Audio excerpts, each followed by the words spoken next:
మాధవళ్ళ నాన్న ఇక ఒక అతన్నయితే కొట్టేసి నోట్లో గుడ్డ కుక్కి కొడుతూ ఉంటాడు. దాంతో మాధవాళ్ళైతే ఇక ఆ సౌండ్‌కి అందరూ గూడా బయటకు వస్తూ ఉంటారు. "నాన్న ఏంటిది? ఎవరు ఎందుకలా కట్టేసావు?" అని వచ్చిన మాధవైతే అడుగుతూ ఉంటే, "ఒరేయ్! మన ఇంటికి దొంగతనానికి వచ్చాడురా వీడు. కారు దొంగిలించాలని చూస్తున్నాడు" అని చెప్పి అతనైతే అంటూ ఉంటే, ఇక అతనే అక్కడికొచ్చిన మహాలక్ష్మి చూసి, "ఇతను మా ఇంట్లో పనిచేసే కార్ డ్రైవర్. ఇతనేంటి ఇంటికి వచ్చాడు" అనేసి అంటే, ఇక దాంతో అక్కడ నోట్లో కుక్కిన గుడ్డనైతే బయటికి తీసేస్తూ ఉంటాడు మాధవ వాళ్ళ నాన్నగారైతే.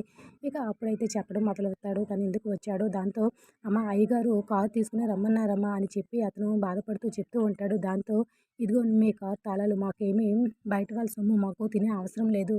మేము కష్టపడి సంపాదించుకుంటాము తప్ప ఇలా మోసం చేసి సంపాదించిన డబ్బుతో మేము కూడా మాకు కూడా ఇష్టం లేదు అని చెప్పి అనేసరికి కేశవ అలాగే అక్కడున్న చక్రి అయితే చాలా హ్యాపీగా ఫీల్ అవుతూ ఉంటాడు. తీసుకెళ్ళి మాకు నీ కారు ఏమీ అవసరం లేదు. తీసుకొని వెళ్ళిపో అని చెప్పి చక్రితో పాటు అందరూ కూడా మాట్లాడుతూ ఉంటే ఇక చక్రి అయితే మహాలక్ష్మి మాటలను గుర్తు తెచ్చుకుంటే అక్కడ ఉన్న కేశవతో చూసావా తను నా అనకుండా మన అంటుంది. తను నన్ను దగ్గర చేసుకుంటుంది. కొన్ని రోజుల్లో తను నన్ను బావని కూడా పిలుస్తుంది అనేసి మాట్లాడుతూ ఉంటాడు కేశవతో చక్రి అయితే. ఇక మహాలక్ష్మి అక్కడికి వస్తుంది. అది చక్రి చూడకుండా మాట్లాడేస్తూ ఉంటాడు. మహాలక్ష్మి అయితే చక్రి మాటలన్నీ వింటూ ఉంటుంది.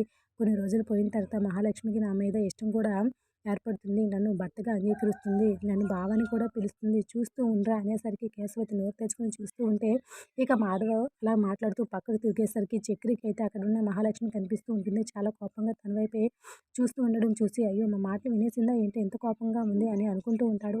చక్రి అయితే మరి నిజంగా మహాలక్ష్మి చక్రి ఆడిన మాటలు వినిందా? వింటే తన రియాక్షన్ ఎలా ఉంటుంది? చక్రి ఇప్పుడు ఏం చేసి కవర్ చేస్తాడు? వచ్చే ఎపిసోడ్‌లో మిస్ కాకండి. కానీ లైక్ చేయండి, కామెంట్ చేయండి. మీ అభిప్రాయాన్ని తెలియచేయండి.